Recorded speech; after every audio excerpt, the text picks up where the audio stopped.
Coming full-fledged with a helmet on my head with a shield and some sharp legs.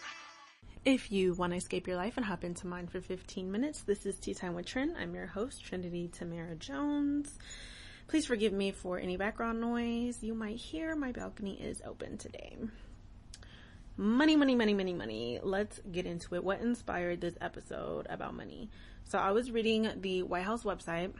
I was reading the announcement where this administration declared national emergency in regards to our economy, right? We're in a trade war right now. We're dealing with tariffs. And I was just reading, getting educated, getting informed. And I was halfway through it when I just started laughing. Like I just got this thought.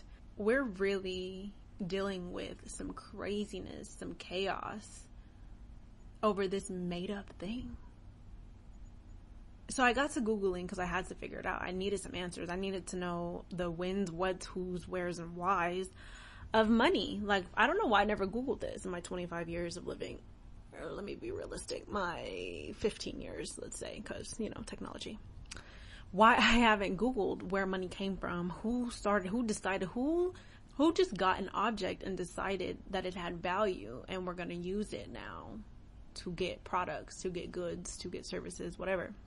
Who did that? And let me talk to him. Because for what, right? I needed to figure it out. And what I got from Google was society's trade became more complex, right? It's global now. Advancement in technology, the rise of multinational corporations, intricate supply chains, a wider range of products and services being traded. I get it. I so get it, right? Advancements and progression and evolution, and we're creating this thing for convenience, it seems. It's what I'm getting. Basically, if I have something you need, but you don't have anything I need, money now became that thing. Now everybody, as long as you got it, you can always get something, right? And that's cute, okay? Like, I get it. I don't agree still. I just don't agree. I feel like calling something complex is subjective. It's an opinion. What may be complex to you is not to me, and vice versa. I think that we could still live in a bartering type of economy. I still think that we can trade just our hands, our services, our goods. You may need something specific that you can get somewhere else, or that I can, send you to whomever can provide it for you. I don't know. I don't claim to be educated in economics, but I do feel like money is just, let me not even say money. Let's say the love of it, right? Because the love of money is the root of all evil. Biblically speaking, I think that it's unnecessary, and it was just put here to keep us away from God, to keep us focused on other things. When I was talking to my husband about it, he had mentioned a really good fact that it's a lot easier to obtain money when you're doing the wrong things, when you lack morals, or you just don't care about dignity. I don't know. But he's right. Like, yeah, it's a lot easier to make money when you're doing it the wrong way. It's really the only way to make good money, to get like that wealthy, rich, where you have basically Elon Musk type money. Let's not even go there, but yeah, it's crazy. And it just puts into perspective of, it coming from the enemy to keep us divided, to keep us focused on and idolizing on it, to keep us in sin, because a lot of people are in sin trying to obtain the most amount of money they could possibly get. A lot of people are living for it. They are idolizing it. So, it's working. People really are thieving and killing and idolizing this thing, and it's keeping so many away from a true intimate relationship with Christ. It's baffling. Like, it's insane though to really sit back and think about this thing, this object that somebody decided had value. They were it was shells, it was cattle, it was grain at first before it became metals and coppers and gems and gold. And I get the gems and the rubies and things like that because, you know, of the rarity of their minerals. I get why they have value. I still think that there are things that we could have admired and not things that we used as like a possession, I'd say, like an entitlement. I think we have become entitled to money because it's made our world go around, unfortunately. It's just not necessary, in my opinion. I get the whole country shipping thing, totally understand. I still think bartering system would work, even globally. You know, China is good with X, Y, and Z, and so, like, we need that from China, and we're good with X, Y, and Z, so they need that from us. Like, we can live in a kumbaya world, in a literal trading. I give you this, you give me this, they give me that, we give them, like, my sister and I were talking about it in depth because I don't want to live like this. Like, people are going through it. People are having mental breakdowns. People are homeless. People are starving. People are stealing, killing over this thing. And it's insane. It's sad. And as someone so spiritual, no one can convince me that it's not the enemy. That's not where it came from. You can't convince me. Prior to man falling, that was not a thing. It was not a thing. It was a thing before Christ, right? Copper, coins, bronze, gold. The enemy created money. I'm going to put it out there. That's my opinion. That's my theory. That's what I think. The enemy created money. The idea, the concept of it, knowing what it could and would do. And that's what it's doing in this world. It's doing what it's supposed to do. Keep you away from God. And I'm not talking about the money, because you can use money as a tool, like it's supposed to be used spiritually, biblically, or you can idolize it, right? Because it's the love of money that is the root of all evil. When you're breaking the law, right? When you are committing sins to obtain it, it's a lot of evil surrounded by money. It's a lot. And right now, and it's been for a good decade, it's grind and hustle and rich this and wealth that, and everyone's like, well, I don't want to be famous, I just want to have money. I want to have all the money in the world. I don't want to worry, I don't want to want. And I so get it, because, like, hello, I'm in the same generation, and that's where I was prior to actually knowing God. Heck yeah, I wanted all the money, and I wanted all the fame, I wanted all the glory, I wanted all that, all of it. Give it to me, attention on me. And I wasn't producing nothing fruitful to even, like, feel entitled to have a spotlight. It's crazy. Anyway, it's what everyone's after.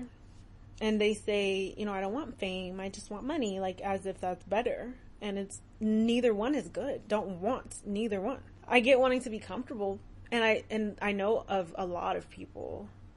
I want to say there's more of us who just want to live a comfortable life than us who want to really bathe in gold. But those who do want to bathe in gold, why? For what? Like, that stuff's gonna be here when you're gone, and you're gonna go, right? Death is absolute, but not final when you're walking with Christ. And you cannot walk with Christ and love money at the same time. Use money, for sure, but love it? After the metal coins came the paper, and then, you know, modern banking, digital currency, and now here we are, crypto. And then she's gonna go into this cycle, and I was doing my stretches, my fitness, and I just started crying and praising God. You know, the thoughts that come into my mind, man, they're so mind-blowing. I was just like, this world is not meant to be all happy and peace and glory and grace. And it's not supposed... Man fell. Oh, I'm gonna start crying now. Hold on. Man fell. Adam and Eve effed up. Did they? No. They did exactly what they were supposed to do. Right? We have choices. We have free will. The afterlife is meant for all of those who choose him genuinely, through and through. Choose him. So obviously, we all needed to be here. We all needed to make a choice. He got to separate. We are a garden. There's weeds. There's fruit. There's flowers. The weeds gotta go. They can't coexist. Right? So much flesh, so much sin can't coexist with spirit. And that was what was within our conversation. Some people gotta get eliminated. When my sister and I were talking, some people, in order to really live in that type of society where, you know, she had mentioned, like, let's keep it modern. Let's keep it 2025. If, you know, I go to work for X amount of hours and, you know, we all go to work X amount of hours and we come home, we're not paying for anything, right? We're not using money. Money doesn't exist in this world.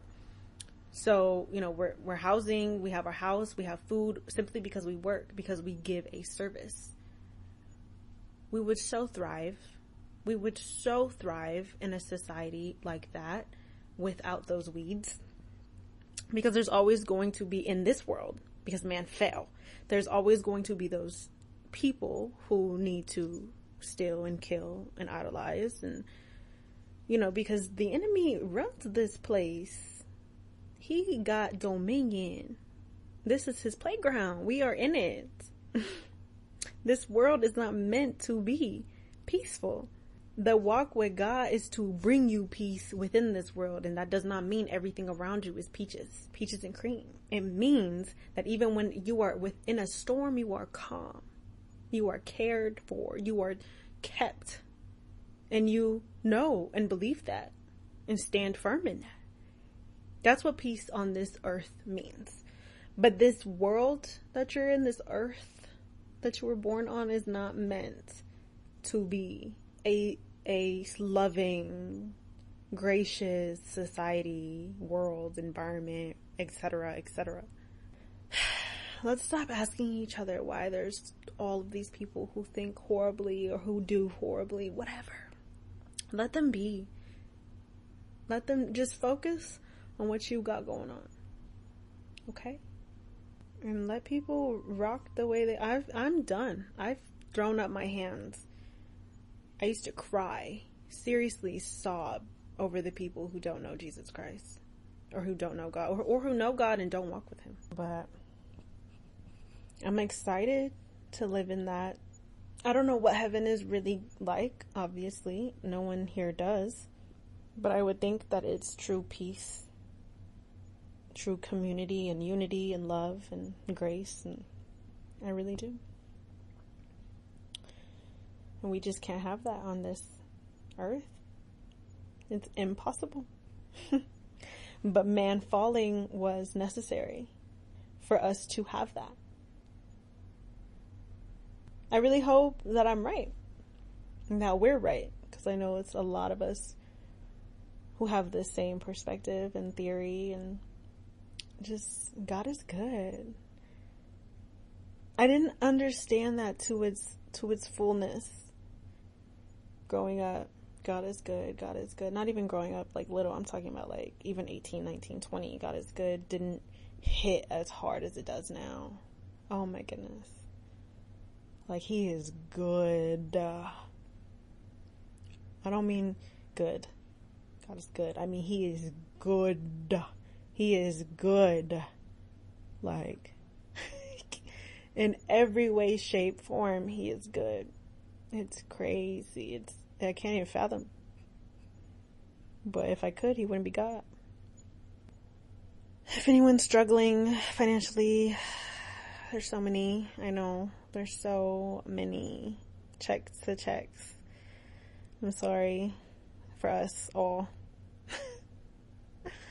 I really, really am. And I'm also sorry to those who bathe in gold too, because sheesh. I don't know what your life's like. I'm hoping that it's God-filled, but I don't know. Stay 10 toes in faith. Continue to pray. continue to dig deep into him, into spirit, into his word. It's worth it. I'm going to tell you that firsthand. It's so worth it. Yeah, money's made up. Horrible concept. The worst one. But, I mean, looking at it from the other side, the best. The enemy's a genius. You know? It's doing what it's supposed to do. All I can say is try. It took me some time to change my mindset, to get off this money-hungry bandwagon. Of course, I want to be comfortable. Of course, I want to give my child everything that she can imagine and desire. And, you know, I'm going to use God for that. I'm going to be with God for that. I'm going to pray and have faith in God for that, not in money. I thank you for listening. God bless. Believers, you better beware. The enemy is riding, get out of your chair. The callers are brothers and sisters of warfare. You step to this battle full armor to bear.